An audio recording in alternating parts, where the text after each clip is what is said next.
If I wear the shirt a different way, it means I'm not wearing the same outfit in 3 videos, right? Hi, I'm Selena, and welcome to my best books of the year so far video. I have read so many good books this year and so many books that I've loved and given 4.5 or 5 stars, so I had to narrow it down a lot, but I narrowed it down to 10 books that I have loved and given. They're all 5 stars. Of the 10, 6 of them are adult books and 4 are YA. The most common genre in this 10 book list is fantasy with 4 books, and I had 2 classics, 2 science fiction, and 2 contemporary on this list as well. I also have 1 play on this list and 9 novels, but with those stats out of the way, let's get into my favorites. I'm switching my number 10 last minute, but I think it deserves to be here. And my number 10 of the year, the best book so far this year, is Lady Audley's Secret by Mary Elizabeth Braden. So this is the sensation novel. It is a classic, and sensation novel was like a precursor to like thriller mystery novels. It was really focused on getting you to be afraid or getting you to be excited or whatever it may be. And Lady Audley's Secret definitely does that. It is kind of a mystery novel. It's about this man named Robert Audley who stays with his uncle and his new wife, Lady Audley. His friend, George Talboys, goes missing. And so this is about Robert Audley following the clues to find out where George Talboys is and what happened to him. It's really good, but I do have definitely some real criticisms with this book. But starting with the prose, I loved reading this book. It was so easy to get into. It was so interesting. And I really did enjoy myself thoroughly with this book. I wasn't a fan of the ending and the big reveals. I do think that since this book was published serially, reading it as one can make the mystery a bit more obvious, whereas like people would have had to wait months to get the different volumes and would have had time to speculate and would have had time to forget certain things. And so it's a bit obvious on our today's standards, but I still loved it. I loved this book. I had so much fun with it, and I highly recommend it. It's one of those really fun classics. My number 9 on this list of my best books is gonna be Mrs. Warren's Profession. This is the other classics that I read. It's by Bernard Shaw. This is a play, and it's a social protest, social commentary type play. And this play is about sex work, and I loved it. This play is so funny and so easy to read and so just a joy to get into. I highly recommend it. I think it's a great play. It's a great classic, especially if you're not super into classics. This is a great one. It was really interesting because this play discusses sex work and everything that goes into that and around it and the system that created it in such a candid, I don't know if sex work is ever said, but it's more candid than you would find in most like Victorian era stuff. And this is a Victorian play. It got a lot of hate for discussing this. It discusses sex work in such a interesting way, and it also talks about why something like sex work is even needed. Why is that a profession for a lot of women? And I really loved this.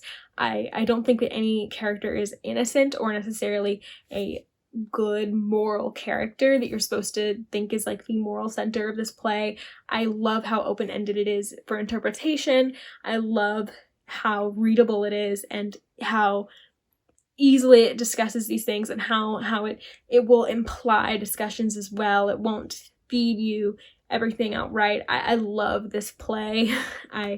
I highly recommend it. It quickly became one of my favorite plays of all time, if not my favorite. Number 8 on this list is going to be A Curse, Dark and Lonely by Bridget Kemmerer. This is a Beauty and the Beast retelling. It's pretty typical Beauty and the Beast retelling. It's about this girl named Harper who is taken into another realm to help the prince take the curse off of himself and his kingdom, and I loved this book. Harper is such an amazing protagonist. She has cerebral palsy, and that representation is really interesting to see at work in this book. And she's just also so feisty and so vivacious and such an interesting character to follow. But I loved this book. I was so into it. I loved the plot. I loved the eerie sort of fairy tale feeling that I got from this book. I even really liked the romance, which is kind of a hit or miss for a lot of people, but I really liked it. But it's definitely one of my favorite retellings. It's definitely one of my favorite books that I read this year. I thought it was so fun. So numbers 7 through 3, I cannot really pick an order.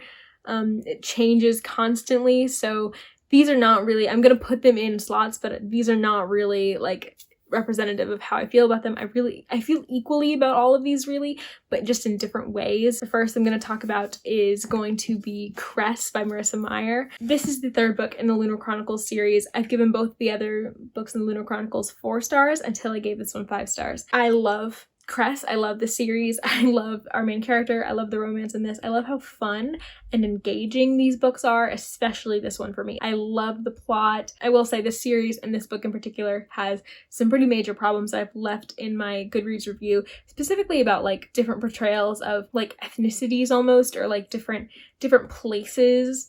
And so I have mentioned that, and that is a criticism that this book gets. It's still one of my favorite books that I read this year. I love this book so much. I'm excited to see how this series ends.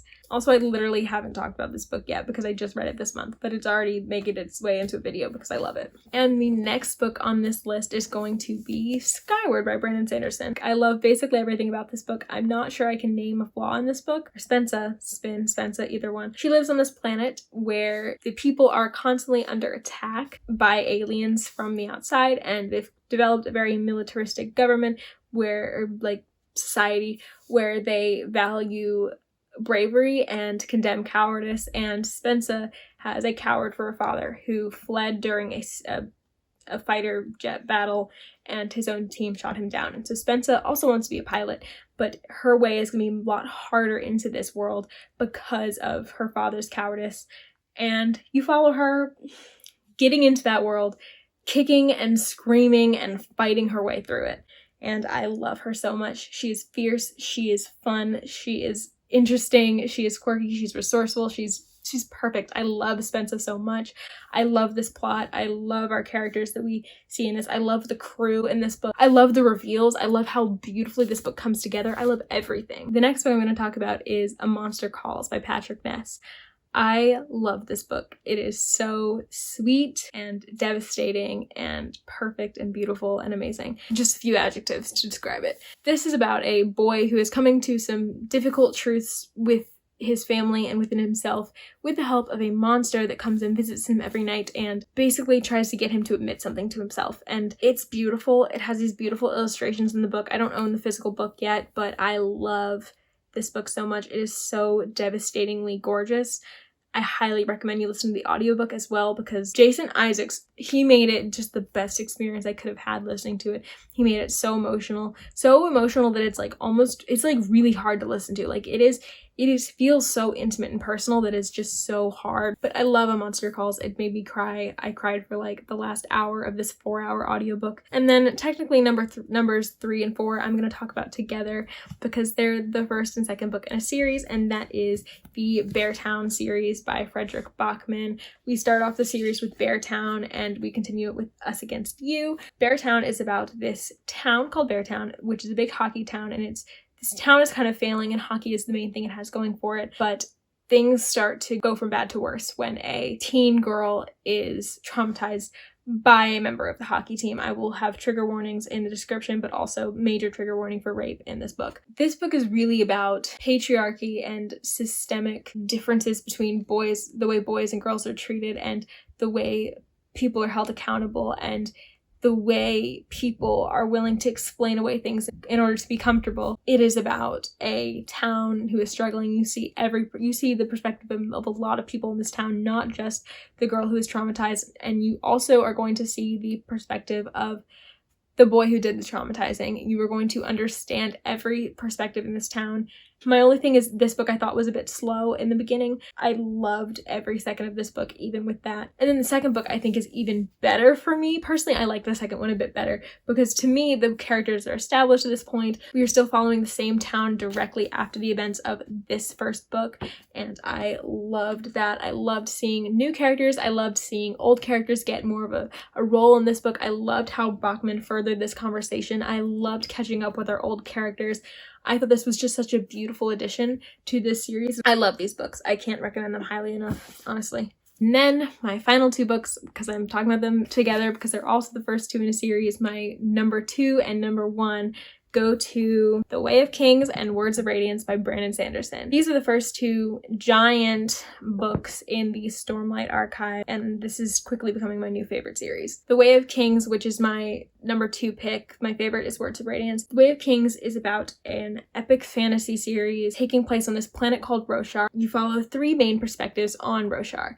You follow the main perspective of this book, which is Kaladin, who is a slave who is forced to fight in basically a nobleman's war, and he's pretty expendable as a slave. And so it's about Kaladin surviving and figuring out how to survive this. You also follow a high prince named Dalinar who feels it is his duty to unite the noblemen. He is also fighting in this war, but he is a nobleman, and he feels it is his job to unite the other high princes, the noblemen, in order to save their country, Alethkar. That's really hard for him to do because he's not respected very much for various reasons in the High Princes anymore. And then you have Shallan, who is a girl who is pretending to be a scholar and studying under one of the most famous scholars in the world. And these perspectives are all in different places. They all have different stories. I love the Stormlight Archive so much. I love the extensive world building in this book. I love the deep character work. I love everything about this book. I don't have any complaints about either of these books, really. I'm just so excited to see where the series goes. Words of Radiance is my favorite. I thought that this book was an amazing sequel to something I loved so much. I highly recommend these books. They are an undertaking, as this is like over 2,000 pages total just with these 2 books, and it's going to be a 10-book series, but it's so worth it. These were some of my favorite books of the year. Thank you for listening to this video. Thank you for watching. Thank you for tuning in, and I will see you next time. Bye.